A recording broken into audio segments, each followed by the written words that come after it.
So here we are, halfway through 2017, and in typical fashion, we marketers are already looking to what's next. And when we think about trends, we think a lot about what's hot, what's on the cutting edge, machine learning, artificial intelligence, virtual reality, all of these trends that will likely change the way we communicate with our audiences. And while there's a lot of talk and discussion about these, we really wanted today to be more about what we think is going to be important for you 6 months from now. We think of these in terms of practical trends in an effort to answer these questions. What are the things that today's marketers need to be focused on to be ready for what's coming? What are we going to do to create the opportunities to expand our marketing efforts? And not just what's next, but what's next for your organization as it pertains to digital and overall marketing. And as we look into the proverbial and often cliche crystal ball, we will be in many ways today looking back to data. Data, which has always been the foundation of targeted marketing, continues to drive our marketing and digital efforts to be smarter, to be more productive, more efficient, and more effective. Our hope today is that you will come away with an understanding of how Google uses data to help provide you with smarter marketing options, and how we lever what we think will be critical to the success of your marketing efforts in the next 12 to 18 months, all of which is based in how you leverage your data. So today's first presenter is Laura O'Connell. Laura is an agency development manager at Google based out of New York City. So if you would please welcome Laura O'Connell.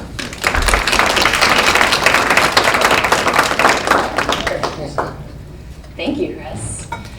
Thank you, everyone. I'm really excited to be here. I am particularly excited to be here because my flight from New York last night was canceled. Depending on how this goes, you might cheer or you might wish that it actually was canceled. But I'm really excited to be here because I'm a huge partner of Lever, and I'm really excited to talk about what's next to come because that's something that's really on the forefront for Lever, and I'm sure for everyone in this room.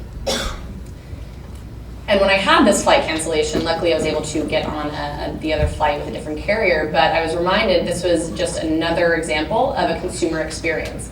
Luckily mine went really well. There's a lot of times when they don't go so well, and that's what consumers remember. And I was reminded of a past time when I was coming to Chicago for a business meeting, and my flight got there on time, but my bags did not.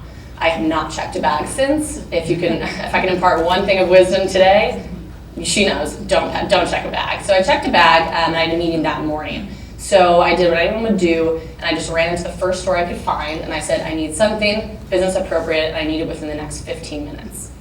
And the woman, her first question was, what's your size? And as any woman in the audience might know, if it's a store you're not familiar with, you have no idea what your size is because they're changing them every single day. So I had no idea what size I was, and I said, I'm not really sure. I've been here before. There's one in New York, but let's just get them all together. So I spent about 10 minutes in the dressing room, found what I can find, went up to pay. When I went up to pay, she said, do you have an email address with us? Are you a loyal member? And I said, yeah, I think so. Gave her my email address, and she said, great. Have all your information here on file. And I said, by any chance, do you have my past transactions on there? Can you see me as a customer in there? And she said, oh yeah, sure. You bought a dress a few months ago, you bought a skirt a couple months ago, and she started running through. And I said, by any chance, can you tell me a little bit more about my transactions? And from my email address, from what I provided to her, from the transactions I had in the past, she knew everything about me. But I didn't get there until I already spent 10 minutes in the dressing room, had already gone through the whole melee of clothes in front of me and gone to my transaction. And that happens a lot of times in brick and mortar stores or for people who are not really thinking about the customer journey from the very first point. We could have skipped the whole 10 minutes, could have known my size, known the dress from right there. And I was disappointed. And it really taught me a personal lesson that in order to be relevant to your customers, today's marketing has to be personalized and it has to be assistive. And I know this is something that's really on the minds of marketers today, and I can absolutely tell you it's really on the mind of Google as well. I don't have to tell you really too much about the past of marketing because we all know it. Media was limited to TV, radio, billboards, and print ads. Channels with massive reach, massive frequency, but they had one-size-fit-all message. And as we all know, it's not super effective today because consumers today are on a whole host of different channels. In the past, TV, radio, billboards, print ads, they were all competing for the same exact budget, and they were all overlapping for reach and frequency. And today we have so many different channels, so many different selection of devices to choose from. People are able to control when and where they control their media. But we've noticed that media is still purchased today in those channel silos. I know many of you in the room probably are part of different teams internally, and your advertising dollars sometimes are actually competing against each other because those channel silos are still being purchased. And because perfect attribution does not yet exist, you'll hear more from Lever on that in a bit, success is still defined within each channel investment, and it becomes a self-fulfilling prophecy. But technology, and something that Google's really particularly interested in, is how do we have the opportunity to create not a channel-focused model, but a customer-focused model. Data is providing us with so many powerful signals to consider. For example, I gave my email address in that transaction, but the searches you conduct, the videos you watch, the content you're searching, the information you're requesting, this is all telling machine learning everything about you and things that can be used to assist customers so you can actually be found in places you had never been before, you had never thought to purchase before, and you can also be useful in places that consumers had never before seen you. And so as we enter this new age of what we're calling assistance, we want to combine the power of audience data, really big, that's a lot of what Brian will talk about today, with machine learning. And that'll be a key competitive advantage for brands rest of 2017, 2018, and the years to come.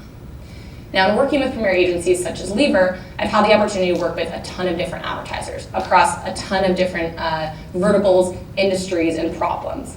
And in working with them, I and my colleagues have noticed 3 really distinctive changes that marketing leaders have started to make. And we'll dive into the 3 of those today. So the first, as I mentioned, and as we'll really focus on, is moving from a channel-first to a customer-first strategy. As I said, Brian will talk a lot about that in his audience section. And second, they're applying intelligence at every step to reach and convert new customers. And they're figuring out new ways to attribute those new customers. Jen will talk a lot more about that today. And finally, they're looking beyond transactions to build relationships with loyal and new customers. That's kind of how it all comes together. So first, we'll start with the shift from channel-first to customer-first marketing. Because today you cannot deliver a compelling experience for your users if you don't have a holistic view of them. How many people in this room have an issue with silos internally? They're on one team, they're competing with other teams, and all their teams have all these different metrics that they have to report out to the same person. I get some nods, Sanchez, yeah. We typically find, we did surveys of marketers and of our advertisers and of Lever, our customers, we found that that's often the biggest challenge that everyone in the room faces. Because, let's face it, a lot of what I'll say today, I'm sure you won't vehemently argue with, but it's really difficult to implement internally. And the problem is that we found each team optimizes in a different way. They have different KPIs that they have to report back to their CMO. They have different ways to measure success. And in some cases, we're actually finding that a lot of people in these different channels, these different silos, are competing against each other for the same exact customer. They're competing for budgets internally when in fact, they should be working together. And there's no easy fix for this. As we know, this is still something we'll face, but there's ways that we can really take a first step. And the first step that we've noticed for leading marketers is that they've started to connect first-party data they know about their advertisers, or that their customers have provided to them, and they're connecting that first-party data across their websites, their systems, their channels, and all their internal teams. So everyone's speaking the same language, and everyone has the best view of that one customer. And then, and most importantly, you really have to figure out how to structure teams to work together and plan around the customer and forget about those silos. So you're creating incentives for the whole company to work together as opposed to one silo getting budget, another being cut from another silo. So here in this model, as opposed to the channel first, you're all working together, content, marketing, strategy, advertising, PR, all around that customer. And first party data is the crucial key part that you need to get this going. And so to gain perspective on this, as I mentioned, we've been doing a lot of research on what we're calling marketing leaders. We did a study with eConsultancy, and we had a whole host of advertisers, and about a quarter of those advertisers we identified as leading. The indicators for a leading marketer was that they achieved over on their 2016 business goals, and they comprised about 25% of that sample. The remaining 75% were just considered the mainstream for comparison. And we found that those 25% that were in the leading comparison, they were 58% more likely to strongly agree that first-party data is a strategic asset. They were much more likely to agree that everything you know about your customer is a huge asset to moving forward. We've also done other studies, and we found that brands that use those consumer behavioral insights, brands that are using first-party data to inform their strategy, first and foremost, they outperform peers by a staggering amount, 85%. And they're making more money, which, again, I'm pretty sure that's what everyone in the room wants to do, make more money. Their gross margin is up 25%. And for those reasons, we've really seen successful leaders take a really serious approach to what we've been talking about today. Breaking down those organizational silos, aligning KPIs, aligning incentives internally around the customer, not a channel. Brian will talk a lot more about this, but we definitely identify this as one of the biggest issues, and agencies such as Lever are well equipped to help make this happen. And now, I know this is challenging, so what I'm going to do at the end of each section is provide you with one question. It's a question for thought. If you're the boss, it's a question to really think about and bring back to your team. If your boss sent you here, it's a question to pull back with them. And the first one, if you're thinking of moving from channel first to customer first, is how are you working together as a team internally to break down those team silos and change incentives to put the customer first? This question is necessary in order to move towards that sort of model where you're not stuck, you're not competing against each other. So I encourage you, ask this question. And by accomplishing that, by breaking down those silos, you're able to start applying intelligence, start applying the machine learning and the automation that's become really exciting and really fruitful for marketers today. By coupling customer data with machine learning, you can find and understand not only the audiences and the customers you currently have, but new audiences as well. In the process, you can be there and be useful, like I said, across new placements where you may not have ever had thought to be before. Machine learning is something that's a huge, massive investment for Google. We've put a lot of stock, a lot of money into figuring out how can we utilize machine learning, what we know about people, what people are doing, and what they're telling us directly to help them. Because as I mentioned in my first example, customers, we have less and less time, and we want more and more personalized and assistive help. Again, I'll reference those leading marketers. They're 50% more likely to increase investments in capabilities like machine learning to predict customer needs. Now, obviously, we know that it's a huge investment. It's a lot of time, and again, with those silos, it might be difficult, but automation is where leading marketers, we're seeing a lot of them go. Now, we don't have to automate everything today in this room, but again, I promised you I'd leave you with a question for each section, so I would encourage you to go back and ask your teams, how are you using audience data now? And how could you use it with machine learning to unlock more value with customers? I think this we found for some marketers is a really overwhelming task to look at, but if you can really start to have the question, what's the data that I have? How can I use it?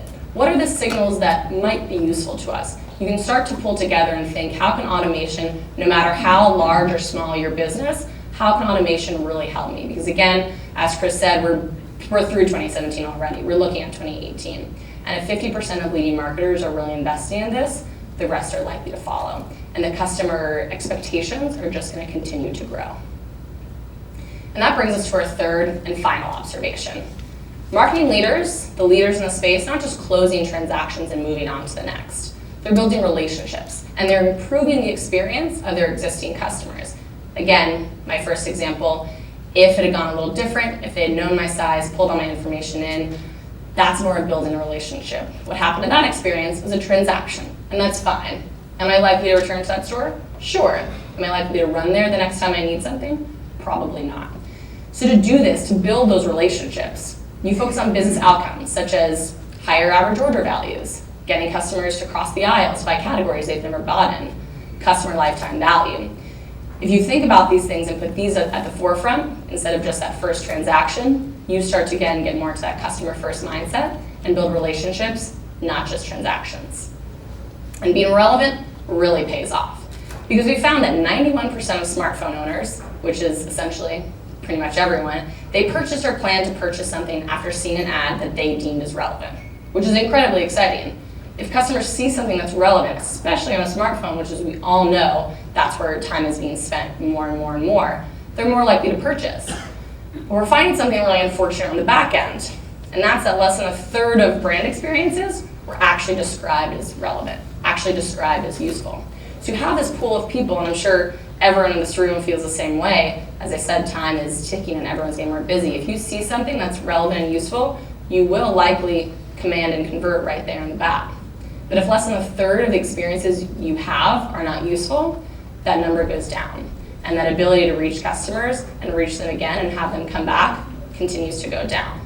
We're seeing a lot of successful brands work to close that gap by creating different segments of customers, as I mentioned, audience segmentation, and building personalized and relevant experiences for each one. I think I've said it enough, but first-party data, again, is the first thing that you have to think about when creating these personalized and these custom experiences.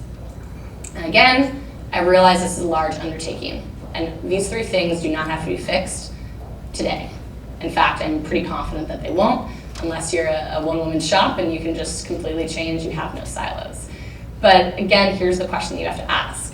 Are you using customer insights to deliver better business outcomes for your business? Are you thinking about the customer journey from start to finish, from before they even think to start to finish? And are you thinking about how each customer actually values you and how you value each customer?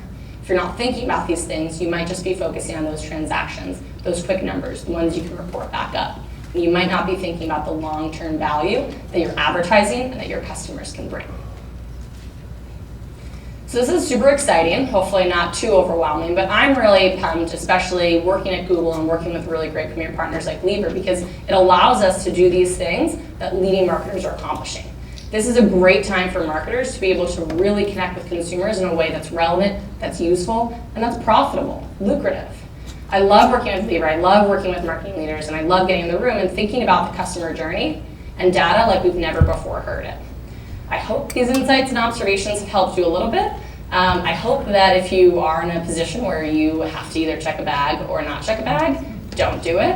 And I hope that you've learned a little something. And I'm really excited to hear from Brian and Jen again to talk a little bit more about audience, why that's important and how to really implement it, and then attribution. Once you've got everything set up, how do you know that what you're working on is actually working? So really excited. Thank you for having me, and enjoy the rest of the program.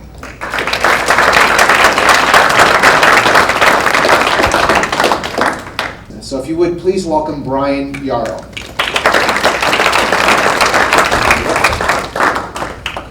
Let's get that face off the screen. First off there. Good morning, everybody. Good morning. Good morning, everybody. All right, there we go. Thank you for attending. Actually, this is our third event that we've been speaking here at these awesome Google Chicago offices. I do see some familiar faces in the crowd that have been here to, I believe, all three of them. So I promise at some point I might actually get these right, and you're going to have to keep coming to hear me talk. But I appreciate every time that you do come. So the previous two talks that we did here were much more focused around products or tools or the platforms that you're using every day, your AdWords accounts, your analytics accounts, and you're really trying to provide you practical things that you can find the data there and then take home and try to implement right away, a little bit more simple tasks. Where today, I want to focus a little bit, and we want to talk a little bit more about providing a strategic framework, a foundation, a thinking that every advertiser and brand is going to have to identify what works best for their individual business needs to be able to get ready for 2018 and really beyond 2018. So again, as Chris mentioned, anybody was coming to look for some virtual reality demos or AI technology developments, we apologize, that's not what we're going to be having today. Definitely more of the identities that you need to create to be able to meet those technologies when they do come.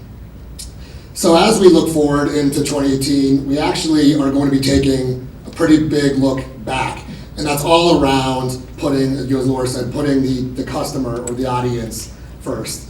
And this is by no means, again, a new thinking in business. So this concept of putting the customer first has been around since the turn of the century. So 1909, the first time someone coined, the customer is always right. I worked several years in the food industry, and I argue at that point, but for today's purposes, it works. It's evolved over time. So as the 80s rolled around, we started building into relationship marketing. and then going into permission marketing. So instead of just forcing messages and content on consumers, really having that permission and kind of that guidance of what they want to see. In 2014, Facebook coined the term people-based marketing based on all of the data you were freely giving Facebook in your accounts every day. And again, this continues to evolve, and now we're really focusing on that customer experience. So people-based marketing, putting that customer first, and then providing that experience with them across channels, across platforms, everywhere they are, where they can engage with your business. Now, all these thoughts and ideas have changed and evolved over time. The one thing that they all have in common is they were all based, again, on the customer. You always still had to have some sort of channel or platform to deliver your message. You had to have that message about the product or service that you're trying to sell. You had to have some sort of content to interest them.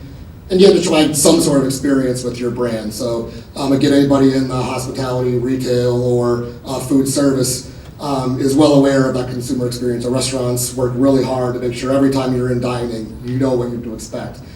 But this is a little bit new to, I think, industry as a whole. And what's changed and what the trend is, what we're here to talk about, that's taken this basic concept that's been around for over a century and is really moving forward at a rapid pace, is the rapid advancements made in data, technology, devices, and measurement. So why people-based marketing? Why is this so important? Again, been around for a century. Why is it so important now with these new advancements? And it's that simply because it works. Consumers are more addressable than they've ever been before because we're always online. The data is more actionable than it's ever been. The depth of understanding that we're getting from data is growing by leaps and bounds every year. And of course, technology is connected. So you could be on a phone, pick up the same experience on your desktop or your laptop later on that day. And it works. So 83% of media buyers are already addressing media and data, putting the customer first, are seeing superior performance to how they run traditional ads or even their digital media prior. And why? Why is this so important? And what's really at the heart of driving? Who is this audience? Well, the kind of buzzword I say, and I already can see some of the reactions that are about to happen, millennials. So just saying that term puts a little bit of that feeling in there. We've been talking about millennials for seemingly forever. Well, they're now entering their 30s. A lot of the people sitting amongst you here are now millennials that we once thought of as these high school and college kids who are always just on their cell phones and never paying attention. But they're also about to pass boomers as the largest American generation that has ever lived. And by 2020, Standard & Poor's estimates that they will have a $1.4 trillion impact on the economy. They're always connected. They want to have customized experiences. This is the trend that's really driving why we're here talking about why it's so important to understand your consumers and be able to be there and be there relevant when you are there. But now we're, Laura talked earlier about the investments that Google's making into reaching these audiences. But we're just starting to get the technology and everything in place now to meet the millennials and their buying habits. But now we already have to start getting ready for the next generation because they're coming. Generation Z.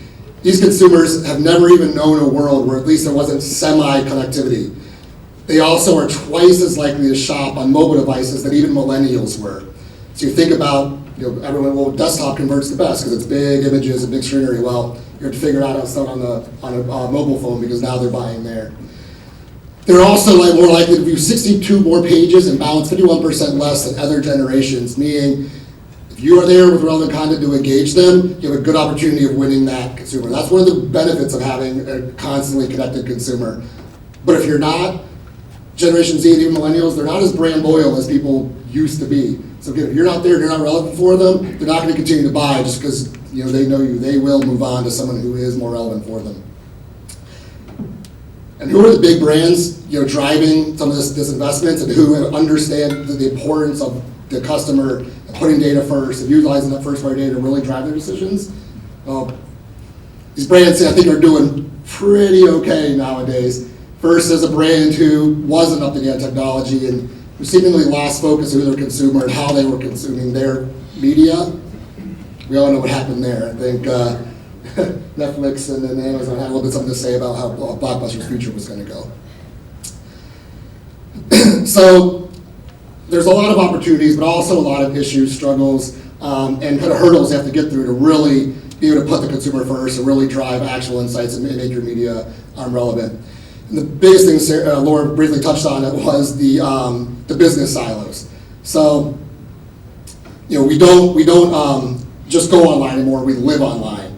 And every time we're going online, whether it's on your social page or you're doing a search query or everything, these systems are learning more and more and more about the consumer.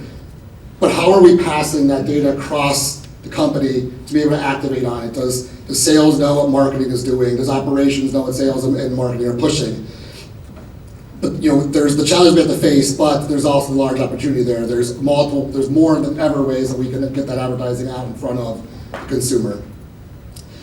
But again, if that information is not being shared across the organization, it's never going to work for your industry. The other piece of it is not just the information flow, but also the goals. So how many here, your ultimate business goal in trying to grow and develop your business is achieving a more efficient cost per click?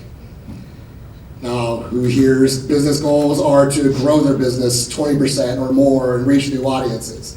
Well, how are you as a business expecting your marketing team to grow 20% if their focus is just on driving more efficient clicks and not on, again, building that relevant content and connecting with the consumer on a deeper level? We call these legacy KPIs versus consumer KPIs. And we were actually out at a Google Partner Summit last fall. One of the speakers brought this quote to us, and it stuck with me even since last fall. It was head of digital marketing, Amy McGill, had mentioned our team is literally having to choose between embracing new consumer behavior or hitting old KPIs. So even at a big, large company that's been doing this and is trying to invest in this, still has the problems with legacy KPIs holding back ultimate business growth and what everyone needs to be marching towards in a customer-centric focused organization. So the biggest question to go home around this audience set today is just to challenge yourself and challenge internally.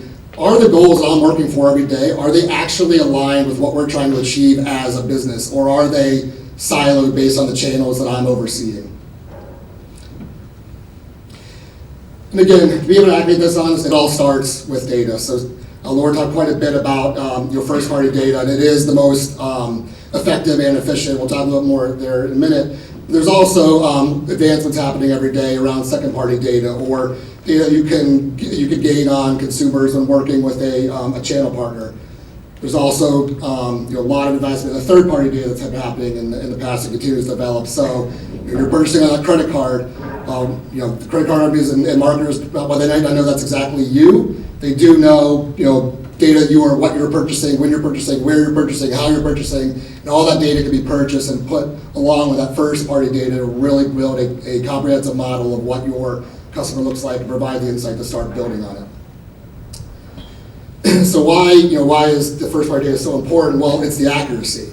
So again, when you're buying data from a second or third-party vendor, that data is all anonymous, and it's just numbers around a potential audience group. But it's your data, it's your earned data you got from your customers, your marketing efforts achieved it. It's accurate, right? It's your actual consumers, and it's personalized. So it's if it's in your CRM systems, you're having that name and content information that go along with the online data of how they're engaging with your brand. And again, it works. So it's been proven time and time again to be the most efficient and effective in terms of driving ROI when marketing decisions are based on your first-party data. So how do we get first-party data, and how do we grow it? So it's all over your business, and most likely you already are engaging with first-party data in some facet. So it's within your CRM data or your sales data. It's within your analytics accounts. It's within your email forms or your registration signups on your website. It's within your Facebook pages. It's within your AdWords accounts. But all these places where we get this data, for the most part, it's still numbers. It's still mind-boggling when you try to look at all this data. How are you collecting this data? How are you segmenting? And again, as mentioned earlier, how are you sharing this across your organization, and so everyone has access to the same data? Is your email form potentially going to your sales team to follow up on, but a purchase from that same consumer, is that being linked so that you're not continuing to potentially remarket or continue to email or follow up with the customer that already purchased because there was that siloed effect and not that shared information? As powerful and as important this is, there's also another level of first-party data that, again, when we talk about trends, continues to develop, and that's around the millennials, Generation Z, and even the society as a whole, is our need and really now our demand for more personalized engagement with brands. So outside of just the numbers and the data and source of where they're coming from, what devices they're on, it's the opportunity that we have now to connect on a near personal and near real-time basis. So the social platforms give us the opportunity to, again, almost in real time, speak directly with our consumers. If you ever follow Whole Foods on Twitter, they're always good for a laugh. There's, everyone has their content on what Whole Foods is, and they like to play with their customers on it. But they're taking somebody that had a negative or potentially negative thing to say about their brand, and they're turning into an advocate for their brand because they're engaging with them, and they're also learning. Another way to go about this is, so how many people here are familiar with Google predictive search? So you start typing, okay. So there's technologies and websites out there that could take that a step further. So the predictive search will give you, a small little set of the different types of searches that consumers are doing. There's websites out there right now where you can type, just whatever your product is or whatever your industry is or your service is, and it'll delineate thousands of different keyword sets. It gives you that intent that people are searching on. Again, your search query reports are giving you that intent, that insight into how your consumers are searching, and more importantly, what's that moment of need? What are they? The ones that aren't just searching for your brand or searching for your product name or the service, but they have that moment of need. How are they searching? Blogs are also an awesome way to engage with your customers in real time. So some of the biggest brands you think of, Red Bull. So their business, right, is selling soft drinks, but actually their biggest engagement model is their magazine and their content and their blog, not their actual storefront, product showcase window. Blogging, it represents both if it's your own company's blog, posting there and engagement, but also going out and identifying where are the top blogs that are just in your industry or in your space, and communicating there, because not only are your colleagues there, but your customers are there. It just, again, is another opportunity for you to gain insights in your consumer that isn't just based on numbers, it's actually based on what they're saying to you.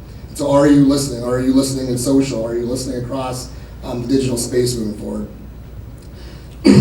Chatbots are another one. Well, not as personal since it's automatic. There's a little bit of, again, machine learning here. So good example in the screenshot, being able to learn your habits and being able to be there to assist you in what you're trying to accomplish. In this case, looking to buy airline tickets, being able to just talk to your device and book your flight, and all that data can be stored and used as information within your business.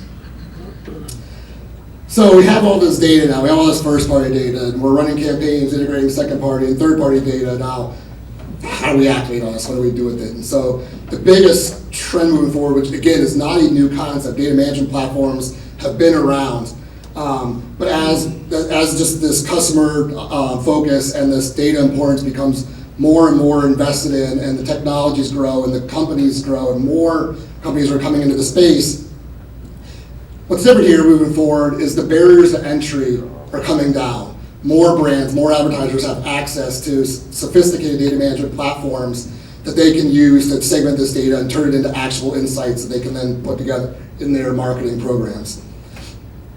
And again, there's multitudes of these platforms out there now. Listed here are some of the originals that have been around since the beginning.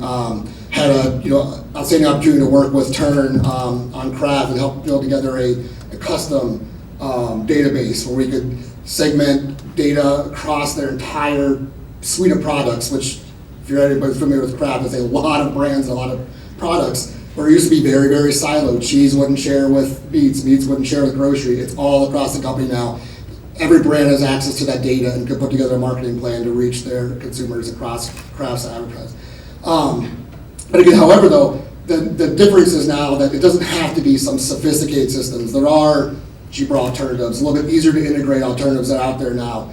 And I would highly encourage everyone to go back and just take a look. We're happy to talk further if anybody wants to after the talks here as well on what are some options that I could potentially do, because even if you don't necessarily have the full budgets yet, or your marketing activity just consists of search at this time, so you don't have data coming from all different channels, Get setting the foundation. It's still important to start building a process now to help you scale and help you grow and how you segment and build your customer audience and first-party data. Again, talked about what's been the biggest barrier to entry here is cost. But it's also used to take some sophistication. You had to bring on programmers. You had to have a team just to continuously build on it. These technologies now and these new companies coming into the space are really more of a hands-on approach. So I really encourage everyone to look into some sort of data management platform sooner than later. So that leads us to, so we put our customer first. We've rethought about how we are structuring or sharing data across organizations, and we've stored all of our data, already activated on it yet, but what are we going to drive them to? So a little by opportunity here to vent a little bit. So one of the most common phrases you hear when we start working with a new client of ours is, well, what are you going to do for landing pages? I think we've just been sending them to this page on the site. Like, any other thoughts? And if that's your thinking right now, you're already behind the game. I really, really, really encourage everyone to start really thinking more about that customer experience. Long gone are the days of put up the site, put our products on there, give an opportunity to buy it, just drive them to that site. And the millennials, the Generation Zs, they want the experience, they want the connection, they want opportunities to find how your business can help before they buy. So the example here of Steve Jobs going to saying, you've got to start with the customer experience and work back to the technology, not the other way around. So you think about Apple. First personal home computer when everyone thought it was just computers were just for business. iPod, when people were still recording tapes or people even doing that before the iPods with music. Whoever thought at the time we had flip phones or those old Nokias that we now have devices like we do today? Okay, from this guy. Because it always had that customer experience, that customer need mindset first and develop the products based on that. When was the last really big innovative product that we've seen come from him since his passing? So again, he's one of the best at this, but just provides that framework of you've got to think about that experience and then start thinking about how you're going to use technology or digital marketing trends to reach them. The easiest way to do that is, again, understanding your client, looking at that data and where are their needs. This is where those search query reports come in to see what are they searching on. And then again, what are your business goals? So what are you trying to achieve? The intersection of the two, so you want to be the number one brand that customers go to when they spill wine on their carpet, because your product that you're selling can get it out. The audience now has a need to help get it out. That's where relevant content comes into play and bridges that gap. So again, as I mentioned, not being able to just have that storefront, just expect to play in the bottom of the consumer journey funnel, have them purchase. You've got to be there in those relevant moments of need with relevant content. So again, you don't see anything here that's buy our product in these stores or buy in bulk, whatever. They're literally giving you content. They're there within search when they're searching in the moment of need, and they're there with relevant content on how their product can help you get that red wine on your carpet or whatever need it might be. So again, utilize that first party data if you don't have that data management platform yet to really start automating the marketing around it. The data's still there to learn those moments of need and start building that content and that experience first. Because it's not just a web page or a landing page or even the website itself. It's your entire business's online profile, for lack of a better term. So starting with that, that business centric in the middle, but your sales, your storefront, if you have brick and mortar, all the way out to the word of mouth marketing, your search, your social, everything's got to be driven by that data, and every device, channel, experience that customer is going through that you're there for has to be quick, it has to have good style, you've got to have strong, relevant content, a strong message, and you've got to be utilizing the latest technologies that the millennials and the Generation Z demographics are utilizing. So now we have the data and everything else, and now we also have some content to drive them to. So let's start talking about the actual channels and digital marketing and what Leader especially works with our clients to activate on once we have all the framework built. So despite all of the importance there, the trends with the demographics, everything we've seen, 62% of marketers still measure their marketing efficiency and effectiveness based on each channel. So again, another little opportunity for me to vent a little bit here. One of the things we heard is, well, we can't run on display or we can't do on those keywords because we can't afford that cost per click. Well, because you're not thinking about the measurement, right? You're not thinking about that channel in terms of how it's going to help you grow your business. Now, we get it. If everybody had infinite budgets, we probably all would be across the channel with all the best data in the world. Jen will talk to you a little bit in terms of how you can rethink that measurement and utilize attribution to unlock those areas to be able to grow. But you got to nix the silos, you got to nix those pushbacks internally to be able to start doing it. And then you also have to be there again for those, everyone here heard of micro moments. It's not a new concept here, been around for a while. These are those moments of need. So the I want to know moments, I want to go moments, I want to buy moments, and I want to do moments. So the only ones that we really think of, again, that storefront, yeah, I want to buy. Like, I'm looking for your brand, or I'm looking for your product specifically. All the other searches out there are what we've historically thought of as higher level. Those not as efficient keywords or tactics or strategies that we're trying to do. But if you're not there for all those, and the only ones you're capturing are the consumers that are already at the bottom of the funnel, who've most likely already engaged, had experiences with other brands, putting you behind the 8 ball before you've even gotten started in that conversation with those customers. And now the micro moments, again, I mentioned they've been around for a while. We would coin them, Laura, like 3-4 years ago. I think they've almost taken on a life of their own and kind of lose some of their value when we just kind of split the terms out there. But the way we think about it, and really what's at the heart of it, is it's just a moment to connect with your customer in a really relevant and personal way for them. So instead of just thinking of this kind of like this marketing jargon, we got to take advantage of these micro moments. Again, just focusing on how can we be there in the most important needs for our customers. And it really is started within search. So how are we there when they're in these moments of needs and they're searching for information? But it can really be applied across the entire digital marketing channel. What it boils down to is you got to be there, anticipating those moments. You got to be useful and relevant. And there's the content we're talking about. You got to be quick. So Generation Z has the shortest attention span of any generation that's ever lived. You got about 8 seconds for them to want to engage in their brand, or you lost them, especially on mobile. If you haven't developed a mobile, at least a mobile-friendly website, again, you're behind the game. It's somewhere I really suggest looking into investing now. And then finally being able to connect all those dots. So this measurement attribution comes into play, so that when knowing where you are and when you're there, that it's actually working for your business and driving you towards your business goals. And so, starting with search here, in terms of what's trending in search, it's the bottom of the funnel, right? Let's start here because this is where we usually see the most efficient return for our media dollars. But with the investments in growth in the importance of audience and data, search has actually been left behind a little bit. So we go back before 2014, early turn of the knots in early 2000s, and search was soaring because we have real-time data and actual insights on what consumers are searching on, how they're coming to our website. Search was going to the roof. And it's still obviously important as that bottom of the funnel channel, but search is by nature anonymous.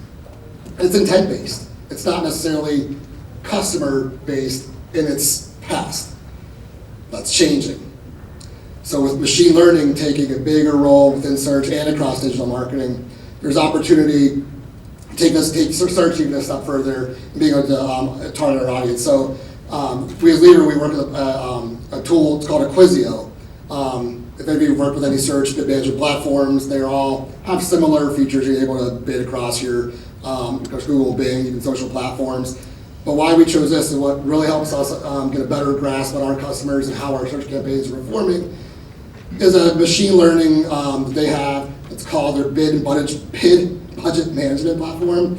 So this takes all the data that's coming through our search campaigns every day, making optimizations every 30 seconds. And I don't want to steal too much thunder here from Jen for the attribution section, but machine learning is already coming to search. So search is advancing. It isn't just you put keywords out there, you write some ad copy, get them their site, and hopefully they buy. There's also investments from Google and other platforms into making search more audience focused. So how many people are aware that you can now demo target within your search campaigns within AdWords? 1, 2, so good. I have a couple more.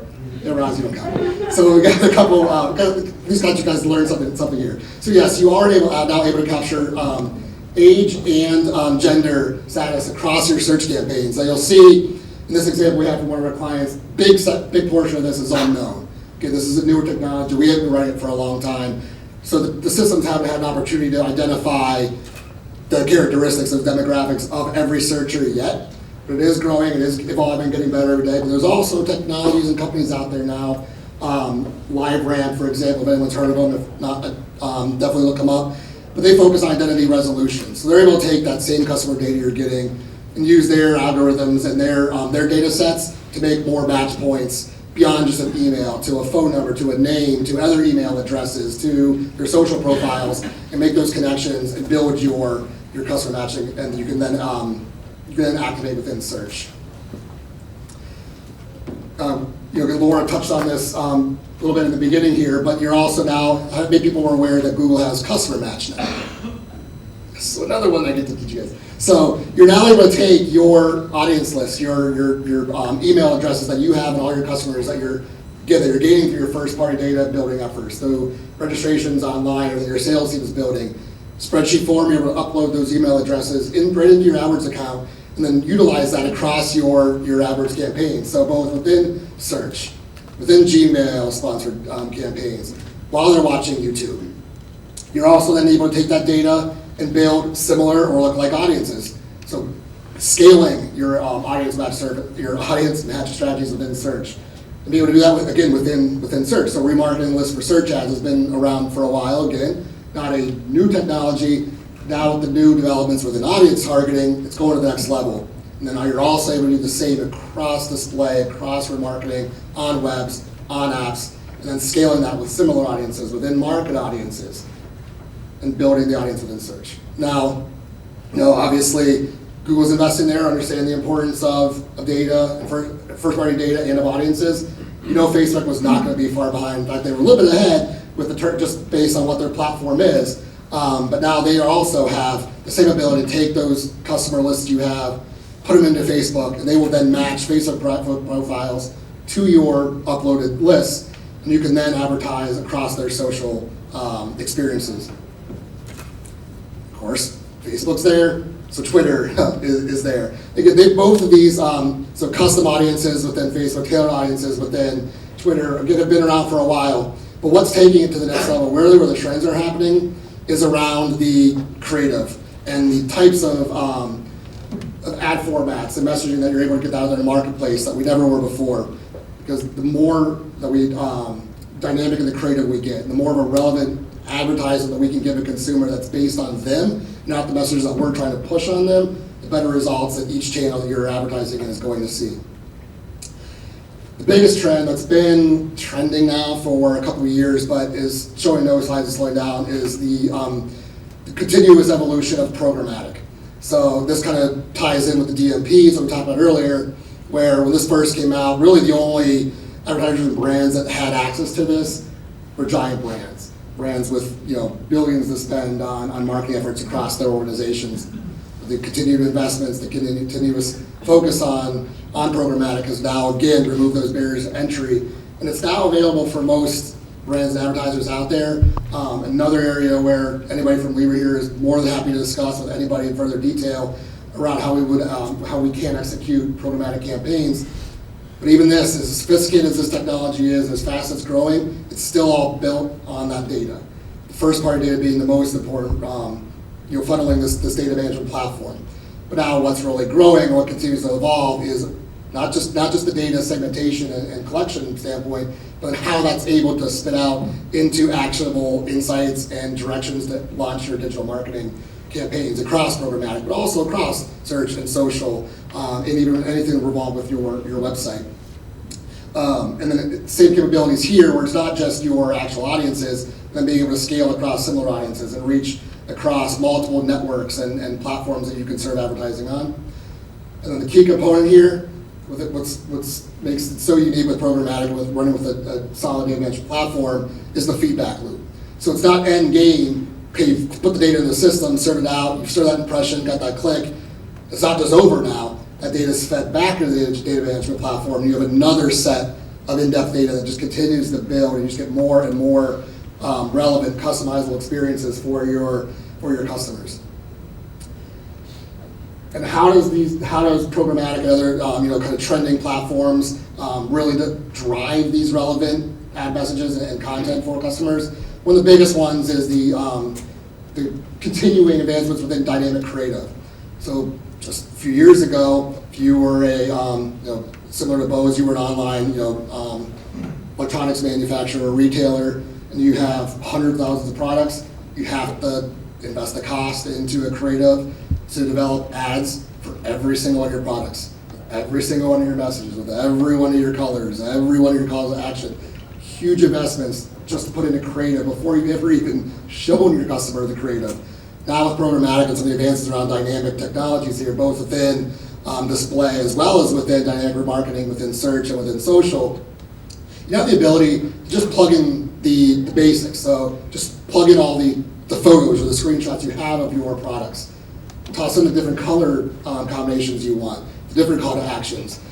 And that machine learning, that data, the systems that are in that data management platform and the serving platform, it understands what that consumer is searching on, what websites they've been visiting, what profiles they fit, how consumers have been engaging with different products based on historical campaign analysis. Takes all this data in a fraction of a second, serves a customer the most relevant ad that they believe that the system believes that customer will engage with. So if they've looked at they looked at one of these headphones, the opportunity there to upsell another headphone without upsell a higher price headphone without having to create a whole new creative for them. That system is there, it can be served out to the customer. There we go. The other big advancement here is, of course, the creative platforms across mobile. So again, people think about mobile as this tiny little small screen, and you can't be too creative there because you only get people to scroll if they want to see more data. Well, that's changing with bigger screens and bigger devices. And also the technologies around the ads have just gotten much more sophisticated and clear with small fonts, small images. So you can see the example here for Facebook with their new marketplace ads, specific with Adidas here. So being able to roll a video seamlessly within the ad unit and then engage with any product they want to without having to leave their Facebook experience, without having to click anywhere else. They can view, scroll across, view the video on any product they want to. When they do want to engage with the product, they can click through and get more information from that product right within that same experience, all the way down to, okay, what's the pricing, where can I buy, what are reviews? I'm having a great experience with this brand. I've never even had to leave the social platform that I initially went on to go see what my friends did last night. But the big component here, really where the ads come into play when we talk about trends moving forward, is it's the advancements and the continued investment in video. So video was, for the longest time, been doing digital marketing now for well over a decade. It's always been kind of we don't have the dollars to create video components, and those are just for awareness. And I have to spend my dollars on what's going to be the most efficient as ads. Well, that thinking has got to go. If video isn't at least half of your overall ad mix, you're losing that opportunity to connect with the millennials and the Generation Z who want those video, those customized with a little bit more information about the product versus just here's my product, go to my website and buy it. Is this going to play? Okay, so make sure it's going to play before I start this here. So here's an example of a company that's got everything, the data, they understand the consumer. Let me tell you a little bit about my story. This is Frank. He's my favorite. He always gives me a lift with a smile. Oh, this is Jason. We have a lot in common. We both come from a cool place where our customers' happiness is number one. But I know he does so much more beyond his work. He has a beautiful wife. Their faces always light up when they see me arrive. I love it when I make them smile, especially that little one. I brought her shoes for her very first steps. I'll never forget that moment. This is Kelly. I helped her get dressed for her first date. Little did she know that man would be her husband one day. This is Nick. I brought him sneakers for his very first marathon. Life isn't always easy. I've visited homes that don't always want to keep me around. But then I realized things should be much more simple. It's time for me to reconnect with my roots and do what I do best. We've been focusing a lot on growth, but we're realizing that it's time for change. We want to refocus on you. Yes, you. This is just the beginning. When we say change, we mean it in a big way. I know your time is valuable, and I want to help you spend it on what's important. We believe in family, culture, and and building community. I'm so much more than a box. I'm here for you wherever you are in life. I want to make you smile. I want to be there for life's picture-perfect moments. Remember, you are not a box either. You are so much more. I'm not just a box. We're not just an online retailer, and you're not just a customer. You're our best customer. So a huge, massive online retailer. Commercial never showed their online retail site, never showed what they could sell, never gave any kind of information, like any kind of message to go on to Zappos and buy. What was their focus on? Understanding their consumer and being in there in those moments of needs. This commercial that they wrote out were more than just a box. Not just even an online retailer. Zappos views themselves as a customer service company. So yes, they make their dollars selling products, but that's not where their focus is. They understand the consumer, they understand what they need, base their product selection around those needs, make sure their advertising and their content is there and relevant when those shoppers, based on the first party data, are ready to buy. That's how they've grown. Trying to figure out why I keep hitting the laser. Am I like blinding me with this? I was trying to hit the forward button, kept hitting the laser on the front here. Now we get though that not everyone has the marketing budgets the size of a Zappos. But how can you start making sure that you're ready today if you don't have the advertising budgets for data management platforms, for programmatic advertising, even some for more display and video. Here's a even as a marketer, somebody that makes my living on advertising, I still find this 100% true and funny at the same time. Guy Kowalski, who is keyed many phrases around digital marketing, but one of the most famous is if you have more money than brains, you should focus on outbound marketing. So I do get a lot of money to do advertising, but I think I at least have some brains. If you have more brains than money, you should focus on inbound marketing. So that content, make sure you're there and you're relevant. And there's efforts that you could put into place that don't cost the large media budgets you need to run advertising. So again, being active in your relevant industry blogs and getting links back to your site, sending out emails and making sure that you're posting on your social media and engaging with your customers. There's still a multitude of ways to connect with customers with relevant information without having massive media budgets, and start building that data and start building your systems to be able to take advantage of the new technologies when they come in 2018. Because those who aren't putting their data first, those who aren't putting their customer first and activating on it, again, we kept mentioning you're going to fall behind. Well, the technology is already here. Your refrigerator can now tell you what you need to buy at the grocery store and what you have in there to make a recipe with. Now imagine your brand, again, I think Kraft is a perfect example. You have Kraft cheese in the fridge, all the recipes that Kraft can then actually activate in advertising in someone's refrigerator door that they can make with the cheese, or you know what, you actually need to go buy more cheese for this recipe you want to make. It's the Internet of Things. Didn't have the time to talk through that whole concept in this presentation, but again, more than happy to talk after this. But again, as we're connected, we live online. All of our devices are connected. There's more and more and more opportunities to connect with consumers and do it based on data. But the big key that kind of wrap this up is to be able to do all this, be able to activate it on and all. It still has to be profitable, right? It still has to be effective. It can't just be, well, we're just running across channels because that's what we're supposed to do.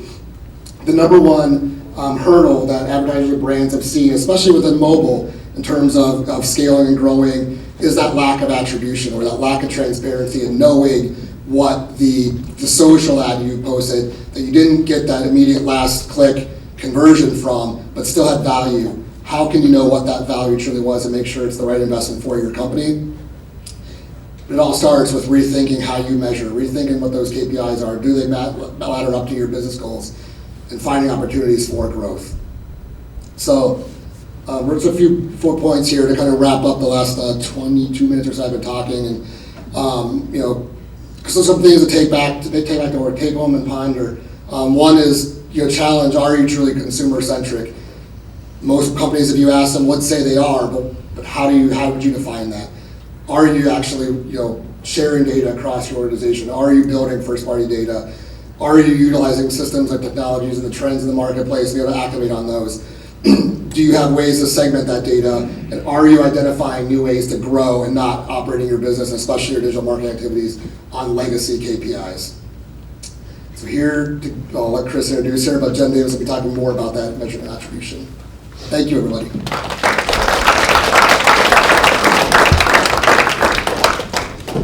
If you would, please welcome Jen Davis.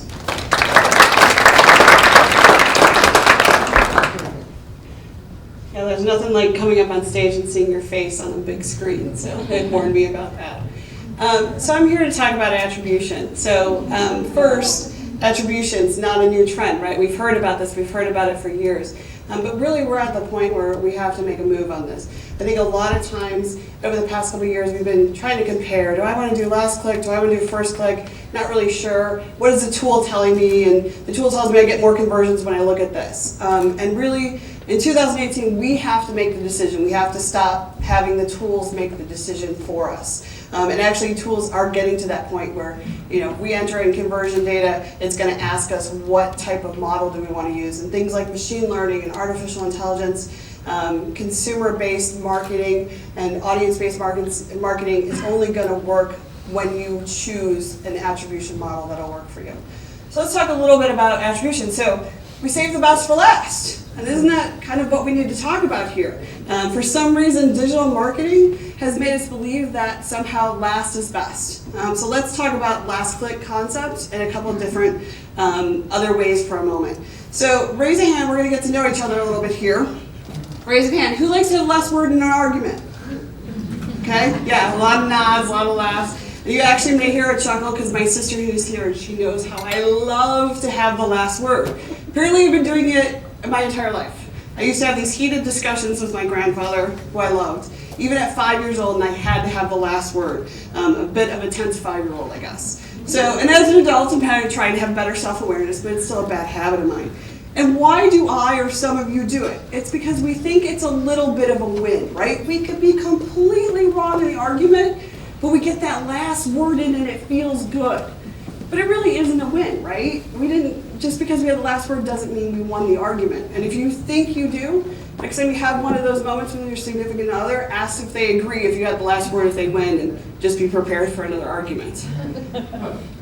So let's talk about it in the concept of this event. We think, as Laura introduced a lot of things to us, she's our first click, she's our introducer. Brian came in and talked a little bit more in depth about data and audience targeting and things like that. And so he's our middle click, our promoter. And then there's me, who's the last click, the closer. I'm here to close out the event as far as major topics. So at the end of it, Chris mentioned we're going to ask you to fill out a survey over the next couple in the next couple days. And if you rate us highly, regardless of Laura and Brian, I win. Right? That's what last click is telling us to do. That just because I was last, I'm the one that made the difference here. And in marketing, we throw more dollars at that last click. So I guess that means I'm getting a raise. You all noted that, right? So you can explain this to my boss later. So of course, now I've completely exaggerated the scenario because we all know that regardless of my position, I still get all the credit for it, right? But I can take all the blame, but that's not what last click is about. So let's talk about a little bit about what to expect when you're going through, what do I need to do with attribution? So I want to be honest with you, this is not going to be easy. You're going to have some very strong negative feelings when you start this off, when you're looking at things. But what I will tell you is don't give up. A lot of marketers have done this struggle. A lot of marketers are in this struggle. They continue to do this struggle, but it's worth it. So you're going to feel stressed. You're going to feel frustrated. You're going to feel like you can't do math anymore when you're looking at all this number and all this data. But when you really get to that answer, that clarity, because I'm a strong believer that anything you struggle with actually gives you a better answer at the end of the day, you're going to feel enlightenment and brilliance.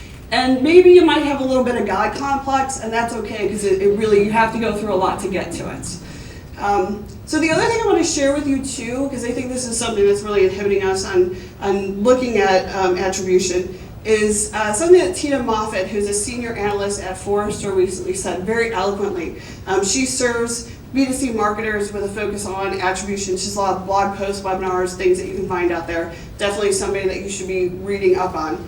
But she said determining a methodology becomes a political game because attribution will tell marketers and media planners that ultimately their efforts may not be as effective as they thought they were. So attribution is about putting the performance to different channels in a proper perspective. And that may seem very different when you change from what is typically the last click model, which most people use. So you have to be prepared to have a culture of change in your marketing organization. You know, that may mean staff has to change, budgets have to change, channels have to change, and ultimately it'll make things better, but change is hard for everybody.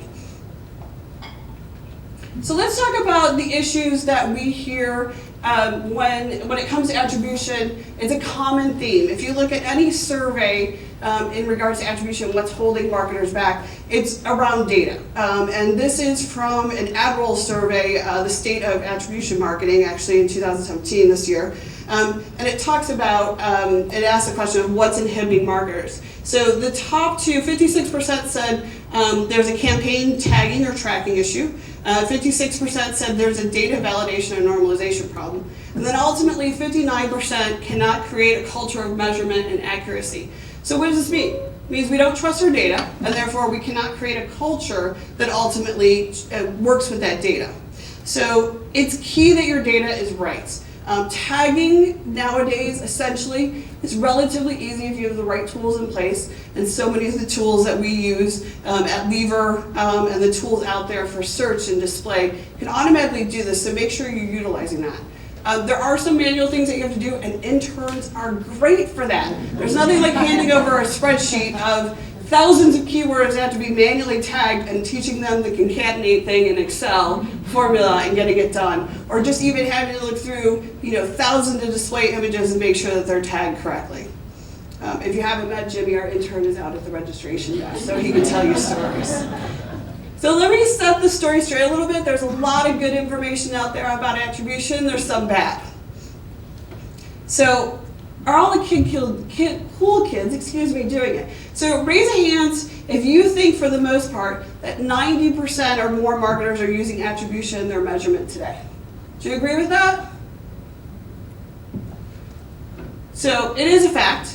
AdRoll has indicated that 90% of marketers surveyed recently indicate they are tracking attribution or using some. The problem is still half of them are using a one-click attribution model, which it made me wonder in the question. I wish they would have followed up if they had researched multi-touch or other things other than last click or first click, for instance, or they just made the decision because the tool told them to use that. And I think the next question kind of tells us that answer a little bit. And 67% of those respondents also said they're going to shift from that one-click alternative to something that might be a blended, a multi-touch attribution. And just a note, I just want to make sure that I'm clear. One-click attribution might work well for your organization, for your goals and strategy. We'll talk a little bit more about that. But my advice to you is do the research. Don't do it just because a tool told you to, or that's the tool's default. So again, it may be right for some individuals or some organizations, and don't be shy of that, but just want to make sure you're doing the research. So again, as I talked about, attribution is not a new trend. And yes, the cool kids are doing it, and yes, you don't want to be left behind. But peer pressure aside, again, the new wave of audience marketing, all of the data that you have access to, everything that Laura and Brian talked about, ultimately work best when you have the right attribution model. Because then you can see, is it really working? Is it really achieving what you set out to do? And as the digital space becomes more crowded, smarter marketing, so much more connection even today, that Generation Z just kind of blows my mind that Brian talked about. Things are going to get more complicated, data is going to grow, and you're just going to become lost. So you need your 2018 marketing budgets, which I'm sure some of you are probably working on now or will be soon. They need to be based on that new conversion attribution model that you want to use. Because otherwise you're going to ultimately be shifting dollars, you're going to be short dollars, short staff from that perspective for the whole year, and it's just, you're going to lose yet another year. And again, the tools are going to make you decide, and don't just decide something just because it's what you've been using. So next question, raise a hand if you believe that Google Analytics uses a last click attribution model. See a lot of nods. So actually that's false, and I'm going to make a distinction. By default, Google Analytics uses what's called their last non-direct click model. It's used for all of their reports except for multi-channel funnel, if you're familiar with Google Analytics. But you hear that a lot. Well, Google Analytics is last click, I can't use Google Analytics, or it's just not telling me the whole story. It's actually not true. It's a slight distinction. So again, it's last non-direct click. It basically ignores direct traffic and attributes the conversion, all the conversion value to the channel prior to that. So it's a slight distinction. It's still the last click methodology, but if you want to go back to your analytics team who think they're probably smarter than you on analytics, go back to your office and have that bet with them, and it is a slight distinction. Okay, so next question. Do you think that you either have to spend a lot of money on either a tool or a staff in order to choose the right model and or report and optimize on it? Would you agree with that? Okay, I'm going to tell you it's both fact and false, because it really is a numbers game. It depends on how many channels you're running, how many conversions you have, how many staff members you actually have, and what is their ability at this point. What I will tell you is that there's no magic number. I'm not going to tell you that if you're in 5 channels and have 1,000 conversions a week, you need the most sophisticated tool out there in the market. And there are tools out there. But a couple signs that you may need something more and that you really have to pay for, or you need more staff to deal with this, is that if you have a lot of offline data, if you are working with TV, radio, direct mail, or those pieces, because most of the kind of normal tools like a Google Analytics today can't handle that offline data. The other thing I would say too is if your consumer paths from a digital perspective are very unique, where you have thousands of them, but only a couple people following those specific paths, the sheer volume of data there is too much for you to either work with a free tool like Google Analytics that will do this for you, or an Excel spreadsheet, for instance. The other thing is just be prepared. The sheer level of data that's coming in on a real-time basis or a near real-time basis is just becoming so much larger. Those consumer paths are getting longer. The number of people buying online in a mobile environment versus a desktop, as Brian and Laura talked about, is growing. So it's not something that you may need within the year, but you may not need it today. So we've talked a lot about attribution. I've told you that basically you're going to have to make some decisions here in 2018. It's no longer about, oh, well, if I compare this model to this model, we look better. That's not it anymore. So I want to talk to you about how to find the right model for your organization. Because again, it's crucial. 2018, things are going to start happening. If you don't have the model in place, you're going to look at your marketing and think that you're failing, and you're probably not. So the first thing is, do not go back into your office and look at Google Analytics and go, again, this model is, I'm making more money here, or I'm making less money here, so we're going to want more money. You really need to start with your business goals and your objectives and start looking at the model that helps achieve that. And I'll talk a little bit more about the models and what works with certain goals. So these are certainly not all of the models. These are kind of the basics, and these are ones that you will most find in most tools nowadays, at least as a starting point. So we've already talked about last click. Last touch gets all the conversion credit.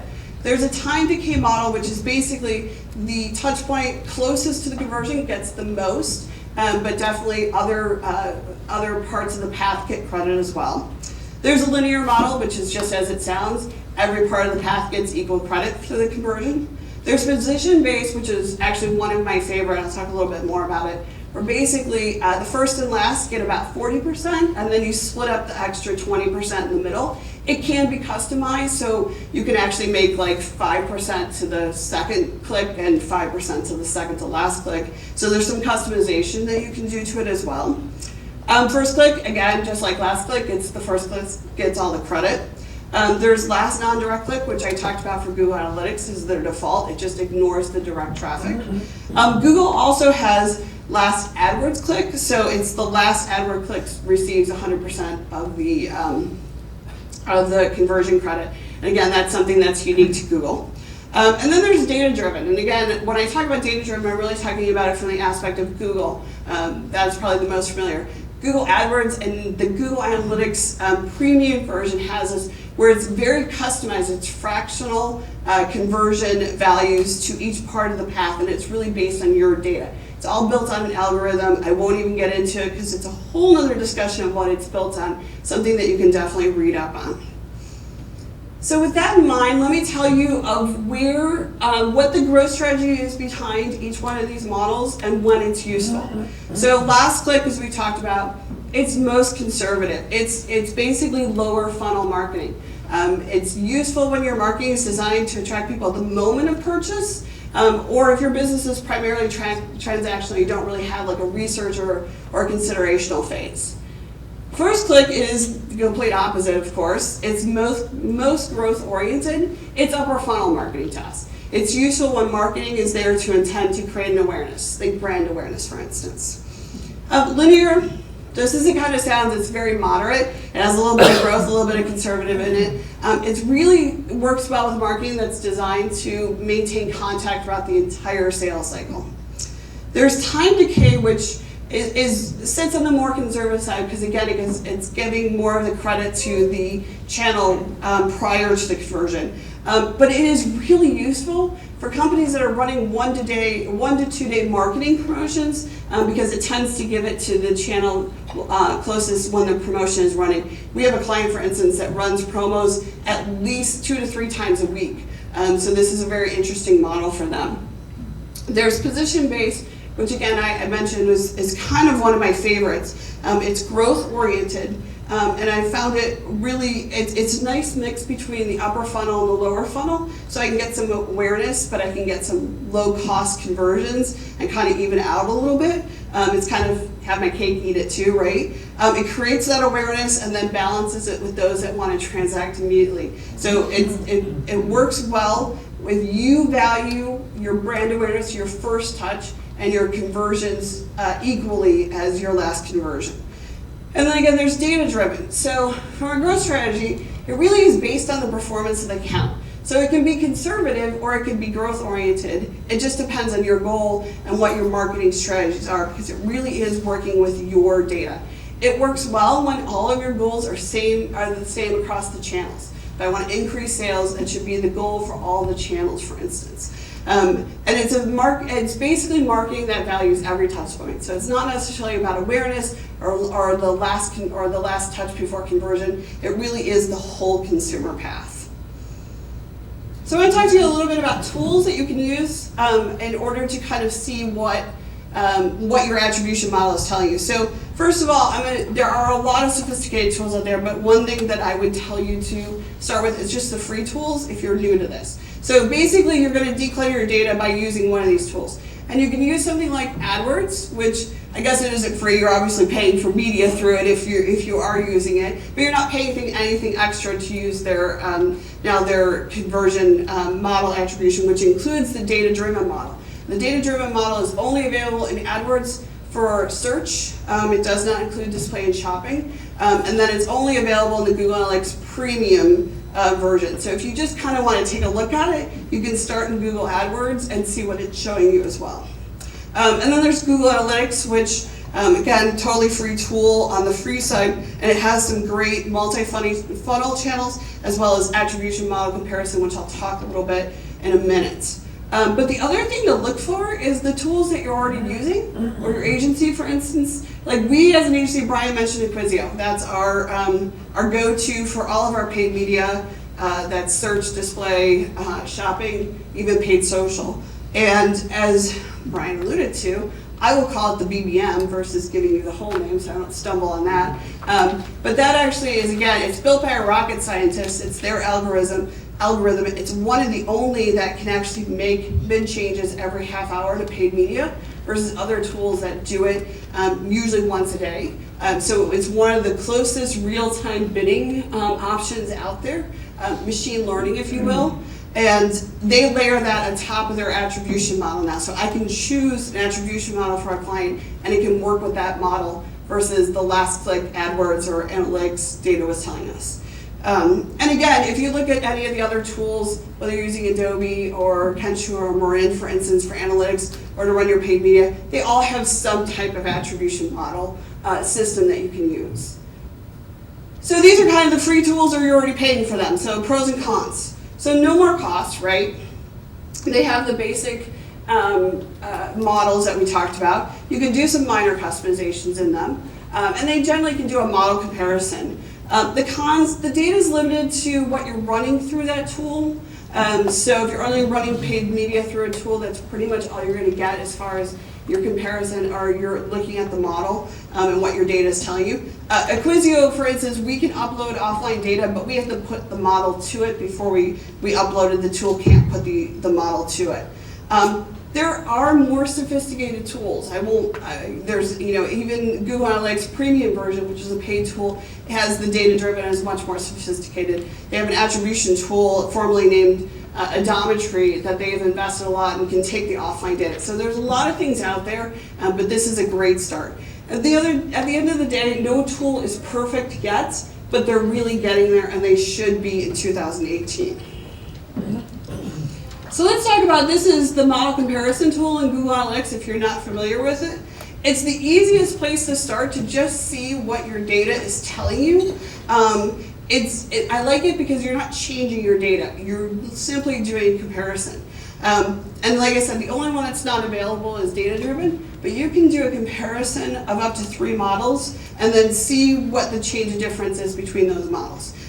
So again, you want to look for what your data is telling you. This is not, okay, I'm going to pick this attribution. In this case, it's first interactions driving the most conversion, so I'm going to go with that. If your organization doesn't really care about brand awareness, first interaction is just a subset of your data. It's not what you're actually striving for. So again, you don't want to look at this and go, I'm going to pick it based on this. It's what is the data telling you, and then what are my objectives, and go back to the list and say, okay, really I care more about both first touch and last touch, and linear in this case. So I would look at this data and go, okay, I need to put a little bit more money into paid search and SEO efforts because they're driving both brand awareness and conversion. My email, I'm probably good over there from that perspective. The nice thing about Google Analytics is that you can do this at the channel level. You can also do it at the campaign level as well. So there's a lot of stuff in there that you can kind of take a look at. But again, don't do it to figure out what your model is, figure out what your data is telling you. Okay, so you've gone through your objectives, you have picked what your model is based on your business objectives. You've looked at what your data is telling you. You've made some shifts in your channels because now when you look at this new conversion data and this new model, you're not aligned. When you move away from a last click, and again, assuming most of you are on a last click because that's where the tools have told us to do, you will actually see probably a performance dip for a little while. Particularly if you're moving to last click to a non-last click methodology. And that's because there's a conversion lag that happens. So don't freak out. It stabilizes, it normalizes, but your data, whether that's clicks, impressions, costs, may be the same, but conversions are going to go down. At the end of the day, it will normalize and you will actually see growth from it. But just a warning, I know I always like to go into my boss and go, okay, this is going to be rough for the next 5 days, but just hang in there with me. So just know that. So let's take a moment and put this all together. So your takeaway for 2018 is to measure correctly track all your conversions, tag all of your information, make sure your data is clean. Get your data in order and do that today.